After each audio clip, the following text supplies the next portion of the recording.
Hello everyone, it's Jamal Thomas. Welcome to the Progressive Soapbox. I really need to get this mic fixed. My wife's like, when are you going to fix the mic? Guys, I hope you guys are having a decent day. It is 4:15 p.m. on a Wednesday, hump day. I am doing back-to-back live videos, but I am going to try to keep these quick and concise. I'm going to do my damnedest. I don't necessarily do that all that well in a live video. I think I am going to do another video probably at 5 o'clock, and I will take questions on that video, and I may even take them on this, but I'm trying to keep these concise. Let me check my mic first before I get into this. I'm annoyed like nobody's business, and I don't necessarily care about a lot of the stuff that take place around me. I feel like I'm a person pressed on a glass, but when we get into procedural stuff, I do care about that stuff, and for whatever reason, I don't live in Britain, but this bugs me. This bugs me tremendously, and I hope like nobody's business, and it bugs the British public also. There is a D notice in Britain right now, as we speak, on top of the press. They've changed the name of it to something else. It's like a security notice or something like that. The notice essentially compels the press in a fudged way. It's not really compulsion. At least we don't think it's compulsion. We think it's a plea by the government to the British press not to talk about certain things. In this case, dealing with the Skripal issue, meaning the person who is the handler of Skripal. That person's name is Pablo Miller. The press was told not to say that, not to bring that up. The press, the British press, has literally, without any hyperbole at all, been lying to the public itself. Been full-throated, enthusiastically, openly, completely, utterly, without hedge, lying to the American public, I mean, to the British public. They knew that that guy was a link. They knew there was a link. And what I mean by this, there's a link between Skripal and the Trump dossier. Meaning Pablo Miller worked with Steele. Now, what I'm trying to get here is there's a connection between these two things. The British press was told to shut up about this. Early on, in the moment that the spy went down, shut up. Shut up. Shut up. You guys are not to say anything about Pablo Miller. You're not to say anything about him at all. Shut up. And the press complied with that. Your country has been escalating into war. I'm going to use this video to go through what the D notice is and get some historical context on it. I looked it up. I read about it. I was fascinated by it. I thought my audience may want to know about it themselves. So I'm going to go through that particular thing. But before I get to that point, the notice itself was only supposed to be used in extraordinary cases. Extraordinary cases. Oh my God, aliens are about to attack us. Okay, we need to keep that shit quiet until we find a solution. So let's keep quiet on that. D notices are not to be used willy-nilly, or at the very least, they were not necessarily intended to be used willy-nilly. And this is one of those cases where I would say, where's your journalistic discretion in when the government is asking you to do something that's somewhat rogue versus something noble? This is not noble in the least. This is the government protecting its own ass. That's exactly what this is. What I mean by that is governments, and think about this from the context of the American government or whatever government that you're in. Governments and political actors behave in ways that is not necessarily in line with the way they're saying they're behaving. In the United States, for example, the Republican Party likes to get less voters, meaning they take actions to have less voters to come to the polls because it allows them a better chance of winning. If you're somewhere else, you're probably thinking to yourself, oh my God, that sounds like fucking ridiculous. And yet it is Republican strategy to some degree. In certain states, they have certain people who they don't want to come to the polls. And they know that their voters tend to be more aggressive at getting to the polls, in which case, if they can lessen the number of people who gets to the polls, makes it more difficult to vote, they have a better chance of winning. Now, this is Republican strategy, so this wasn't necessarily just me bringing it up. It's well-known Republican strategy. That being said, one of the ways that they dealt with this, because from that standpoint, if you know that, if you're a political actor and you know that, then you start to think of, okay, how do we do this? How do we get less people to the polls so we have a better chance of winning? Voter IDs. There's certain people in the public that have voter IDs versus other people who don't have certain voter IDs. In one case, they said you can use a gun license, but you couldn't use a student license because students just so happen to vote more so Democrat. Also, African Americans, Hispanics were most likely the people who did not have those particular IDs, meaning the IDs that they were looking for. And so again, you've weeded out the number of people who were coming to the polls. Problem solved. Now, you can't necessarily tell the public, however, that you're trying to lessen the voting population. So what you tell them is, we have immigrants voting in our elections. We have people who don't supposed to be here voting in our elections.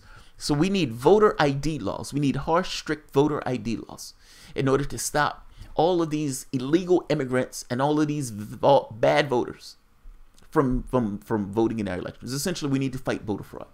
Now, the real studies on this stuff show that the voter fraud is like point something percent, maybe 1% if it's that much. Voter fraud was not a rampant issue at all, at least not the voter fraud that they're talking about. The Democratic Party and Republican Party screwing around with the election system, yes. This, no. This was done purely for political ends. Do I believe that the Theresa May government would use something that's there in the government itself just to protect its own ass? Yes, I do believe that. I totally believe that. I believe that any politician, for the most part, would do that. I think people use those things. For example, right now, the United States, just to make this point, and I'll move on. The United States is using the fig leaf of the Iraq authorization to go into 7 different countries. We are in Syria right now illegally, based off of this thing that took place in Iraq like 18 years ago. Governments, all the time, use things for means or ways that they weren't necessarily intended to be used for their own ends. That's my point. They put a D notice on the Skripal stuff. Explain to me, why would the government tell you to not look at that spy? Don't look at this X-book. Why would they tell you not to look at the person who was associated with Skripal on this? That's a little weird, right? And then you look a little deeper and you say, holy shit, that guy worked with Christopher Steele. Is there a connection between those two things? But the problem with this is, it looks weird because the government has put a spotlight on it by saying there's a D notice on this particular thing. Don't talk about this particular thing. One of the caveats or the quirks of the D notice is that you're not even supposed to talk about the D notice. So you can't even tell the public that you're not supposed to talk about this particular thing. The media in Britain has been openly, outright, completely, full-throatedly, without hedge, lying to the public because the British government told them not to say something. Here's the quirk. The D notice is not compelled. It's not force. Unless there's some secret court behind the scenes that's working in some way where these guys can be put into some kind of clinch. It's not force. That means this is purely just journalistic cowardice. This is complete journalistic cowardice. You're lying to your public. They're amping you guys up and escalating you guys to this thing of war with Russia. They came out and literally blamed another nation. And you, as the media, with the philosophical responsibility to represent the interests of your audience and giving them information that they can use to say, wait a minute, there's another connection here. Aren't you guys kind of jumping the gun on this? No, you fell in line. You fell in line. You let them get you closer and closer to the brink of war. You are a NATO nation. Do you understand that? Like, if this escalates to a certain point, NATO would be somewhat activated, and you have this thing where you have one side versus another side. Where's your journalistic integrity? That's what I'm getting at. They're not forcing you. This is not force. I understand some people think that this is a forced thing. The media itself agrees to do this. There's a fudge in the way that these things are made. So let's take a look at this D notice in Britain, just to give a quick rundown on what this is. Let's see. Let's flip this over. The D notice system, a typically British fudge that has survived a century. The collaboration between state and media has offered a compromise between national security and press freedom, yet sometimes has been tested to the limit. Now, the article goes into a situation where this was kind of brought to a head by a prime minister that said one of the press agencies overstepped their bounds on the D notice. The prime minister lost, and because the prime minister lost, well, this idea of a D notice kind of like, lost some meaning to it. That being said, it was renamed and it's still in existence. And it was renamed again and it's still in existence. The D-Notice system is a peculiarity of the British arrangement, a sort of not quite public yet not quite secret arrangement between the government and media in order to ensure that the journalists do not endanger national security. If his official history of the system, a former D-Notice committee chairman, retired Rear Admiral Nicholas Wilkinson, explained that it emerged amorphously across 3 decades of increasing concern about the Army and the Navy operations being compromised by reports in the British press. It was finally created in 1912 in a run-up to the First World War, when the fierce anti-German press barons of the era were only too happy to prevent the enemy from accessing useful intelligence. So, the part I want to get to, because I don't want this to go too long, is right here. I'm going to put this article at the bottom. This article was absolutely great as like an information source, because it gave this thing of, this is what happened in the past, this is how it's been challenged, this is where it is now. It's a nice snapshot of what it is. Right here. And it's truly ironic that Wilkinson's history was itself subjected to censorship. 5 chapters had to be excised prior to publication in 2009 after the Whitehall officials invoked a rule that official history should not include matters concerning the administrations in power. It is being republished with new chapters this month. Famously, editors have gotten away by passing the D-Notice system altogether by refusing to alert the committee to stories they feared might lead to injunctions. The Observer kept secret its 2004 revelations about the memo showing Britain helped the United States conduct a secret and potentially illegal spying operation at the UN in the run-up to the Iraq War. Do you hear that? That's fucking amazing! Now, let me ask you this. If the D-Notice was supposed to be used for this thing of there's something there's some emergency that we need to be using this for, that the press needs to hold certain secrets because there's an emergency, etc., etc. These guys are doing illegal operations, then using the D-Notice to hide the illegal operations. Just doesn't sound like a D-Notice being used for the purpose that the D-Notice was made for. That's my point. So am I suspicious that a D-Notice would be implemented on this in order to hide certain caveats that may interfere with the narrative that Britain is putting out? No, I'm not shocked by that in the least. Not shocked by it in the least.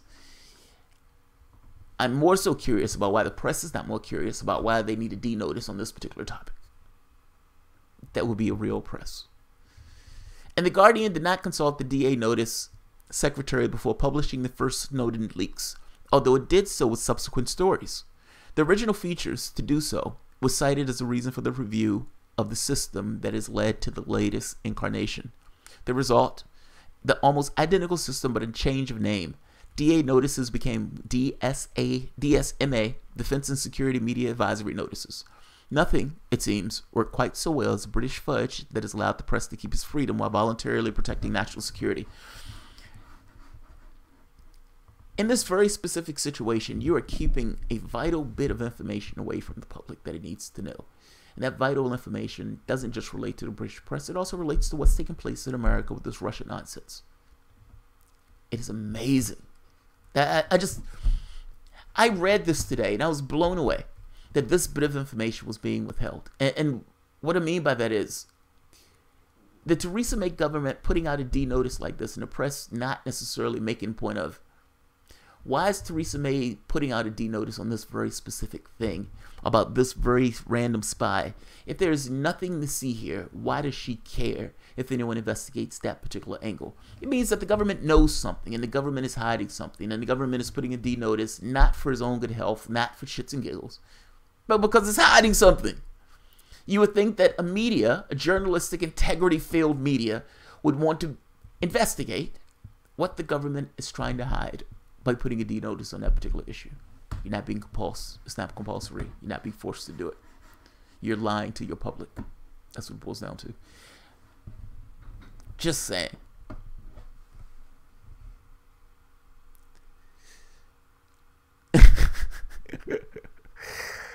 That's hilarious. D for duplicity. Duplicity is right. Jamal needs a basket of cheap rubber dolls. Each vid like this, he could say, I feel like, and then pick up one of them and squeeze hard until the hair literally pops off. Yeah. Yeah. I'm amazed by this, that this flies. How can you, as a society, keep your government in check When your government, for the most part, can hide whatever the fuck the government is doing by telling the media, hey, don't talk about this. And the media says, okay.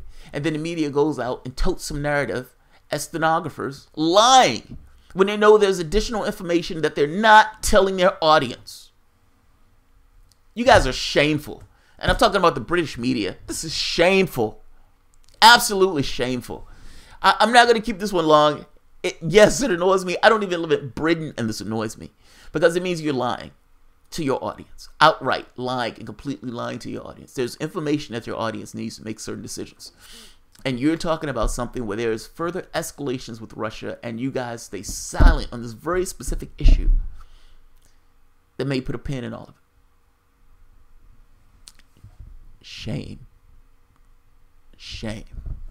It's like that Game of Thrones. Shame. Shame. Alright, guys, I'll end this. I have another story I want to do at 5, so I will see you guys shortly. Might as well do it live. Thanks, everyone.